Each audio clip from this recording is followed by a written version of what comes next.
मेरा नाम अशोक है। मैं एक मिडिल क्लास फैमिली से हूँ। मैंने मेरे घर वालों को कहा था कि जब तक मैं अच्छी नौकरी नहीं करता शादी नहीं करूँगा।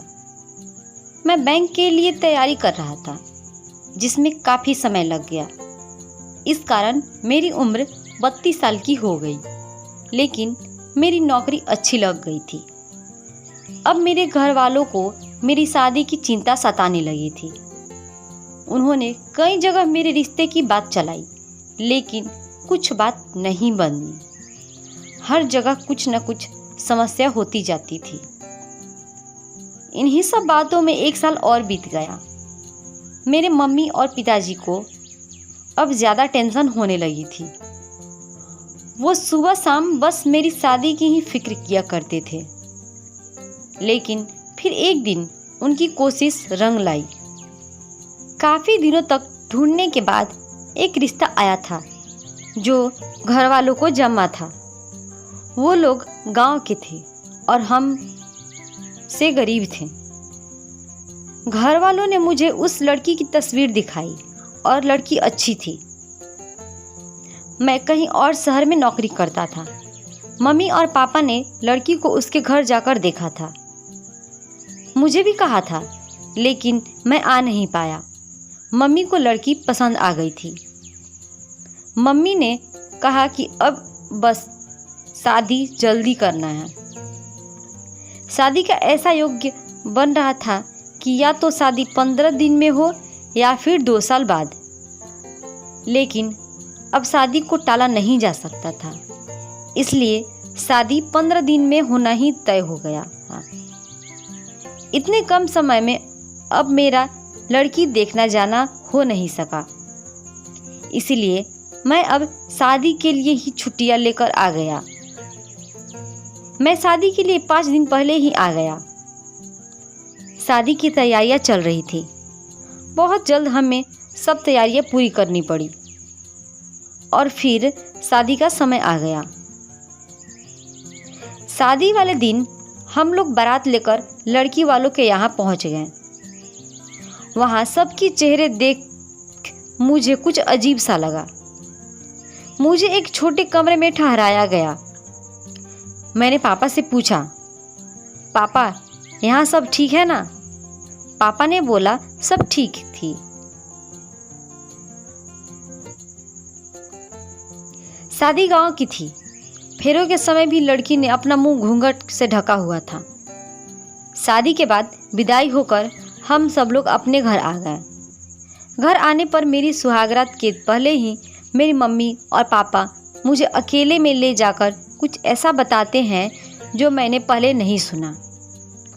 वो बोले कि हमारे घर में एक रिवाज और प्रथा है कि शादी होने के 15 दिन तक दूल्हा अपनी दुल्हन का मुंह नहीं देखता।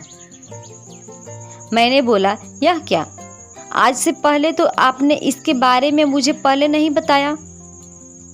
वो बोले कि पहले नहीं बता सकते थे क्योंकि पहले बताना अशुभ होता है, इसीलिए यह शादी के बाद ही बताया जाता है।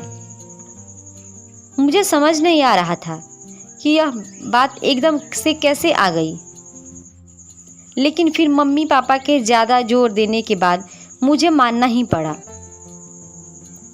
पिताजी ने मुझे एक काला कपड़ा भी दिया।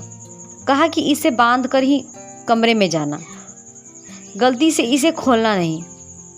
मेरे मन में कई तरह के सवाल और विचार आ रहे थे, लेकिन मुझे उनकी बात माननी ही पड़ी क्योंकि वो जिस तरह से मुझे समझा रहे थे, मुझे इनकी आंखों में थोड़ा डर भी लगा। इसीलिए मैंने उनकी बात मान ली। मैं काला कपड़ा लेकर अपने कमरे में गया, दरवाज़ा बंद किया और मेरी पत्नी सेज पर मुंह ढके पहले ही बैठी थी। मैंने अभी काला कपड़ा अपनी आँख पर नहीं बांधा था। मैं उसके पास गया तो सबसे पहले जो उसने कहा वो था, आपको मम्मी पापा ने सब समझा दिया है ना? मैंने पूछा, उन्होंने तुम्हें भी कहा है? वो बोली, हाँ मुझे भी उन्होंने कहा है और हमें उसका पालन करना होगा। आपको मेरा मुंह नहीं देखना है। 15 दिनों तक मेरी पत्नी मेरे सामने थी, लेकिन मैं उसका मुंह नहीं देख सकता था। मैंने अपना काला कपड़ा उसे दिया और उसकी ओर पीठ करके बैठ गया। उसने काला कपड़ा मेरी आंखों में जोर से बांध दिया। कपड़ा बांधने के बाद मैंने उसको हाथों को अपने हाथ में लिया। बहुत ही कोमल थे। उसके बाद मैंने करीब आधी रात तक उससे बहुत बात की। मैं उसे नहीं देख पा रहा था, लेकिन उसकी तस्वीर मैंने देखी थी। दिन में भी इस बात का विशेष ध्यान रखना पड़ता था।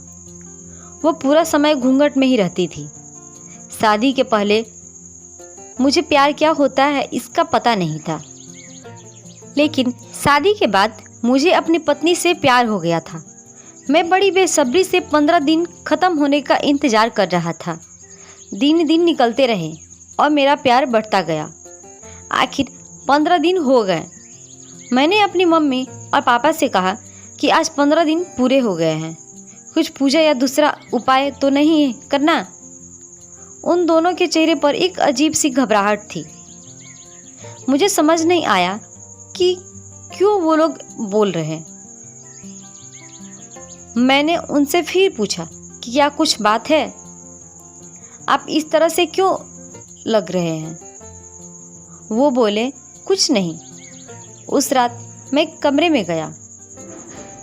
अब मेरे हाथ में काला कपड़ा नहीं था। मेरी पत्नी आज भी घूंघट ओढ़े बैठी थी। मैंने जाते ही उसे कहा कि आज यह घूंघट क्यों। मेरी पत्नी मुझे कहती है कि मैं आपसे कुछ सवाल पूछना चाहती हूँ। मैंने बोला पूछो।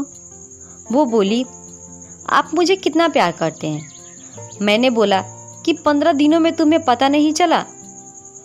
उसने कहा कि इतने दिनों तक आपने मुझे देखा नहीं था।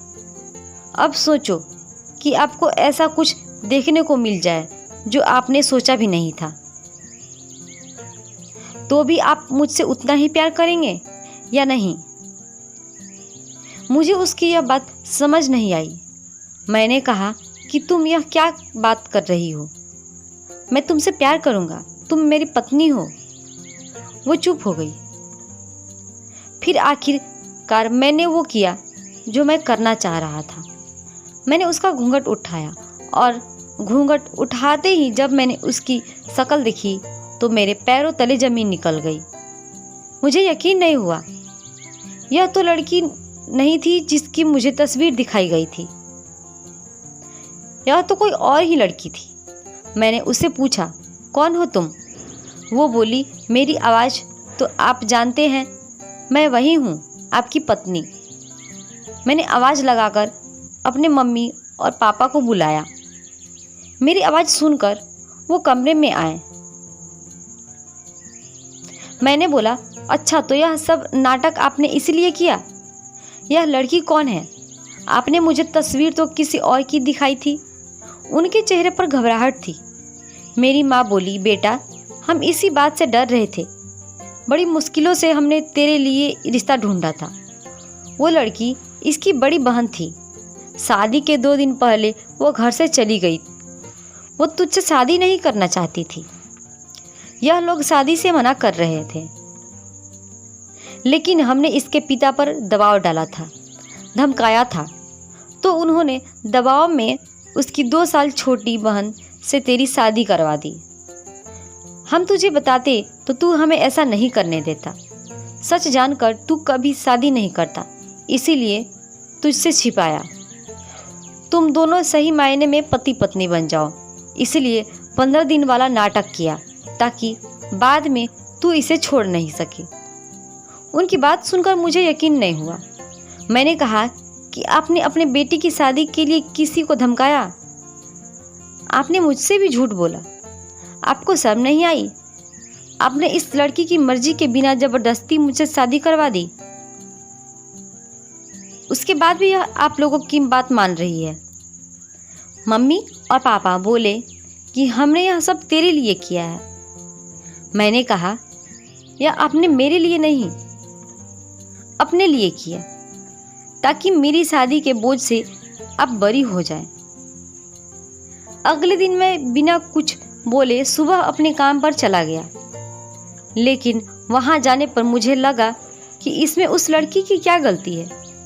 वो पहले ही जबरदस्ती का शिकार हुई है। मैं यही सोचता रहा और मुझे उसकी आवाज़ से भी प्यार हो गया था। मैं 2 दिन बाद ही अपने घर वापस आया। मैं उसे लेकर उसके घर गया, उसके घर वालों से माफ़ी मांगी। उनकी आंखों में आंसू थे। फिर मैंने उससे पूछा, क्या तुम मुझसे प्यार करती हो? वो बोली कि मैं अपने आप को खुशकिस्मत मानती हूँ कि आप जैसा पति मुझे मिला। जो भी हुआ वो हम दोनों को मिलाने के लिए ही हुआ था। मैं आपके लिए और आप मेरे लिए ही बने हैं। तभी अपने आप रास्ते बनते गए। उसकी इन्हीं बातों पर मैं उसे और ज़्यादा प्यार करने लगा। अब मेरा फर्ज है कि मैं उसे दुनिया भर की खुशियाँ दूँ।